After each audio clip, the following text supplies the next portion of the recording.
Welcome யாஸ். இன்னைக்கு நம்ம பார்க்க போறது இங்கிலீஷ் ஃபார் கரியர். அதுல ப்ரொனன்சிகேஷன் வேரியபிலிட்டி.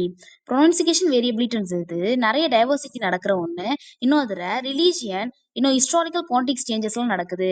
ப்ரொனன்சியேஷன்ல வேர்ட்ஸ் நிறைய டிபெண்டிங்கா இருக்கு. இன்னும் இதுல ஸ்பீக்கர்ஸ் பேசும்போது geographical location and social background தான் கவனிக்கப்படுது. இன்னும் ப்ரொனன்சியேஷன்ன்றது வேர்ட்ஸ்ல வாட்டர், கார் அப்படின்றது பிரிட்டிஷ் இங்கிலீஷ்ல, அமெரிக்கன் இங்கிலீஷ்ல ஸ்பீக்கர்ஸ் யூஸ் பண்ணும்போது வவல் சவுண்ட்ல யூஸ் பண்றாங்க. அதுக்கு சிமிலாரிட்டிக்கு ஸ்பீக்கர்ஸ் கண்ட்ரீஸ் வைஸ் ப்ரொனன்சியேஷனை மாத்தி மாத்தி யூஸ் பண்றாங்க. இன்னும் யுனைடெட் ஸ்டேட்ஸ்லயும் லண்டன்லயும் தான் ப்ரொனன்சியேஷனை கிளியரா யூஸ் பண்றாங்க. இன்னும் ப்ரொனன்சியேஷன்றது leading to change for learner and mastering phonetic rules for a word pronunciation.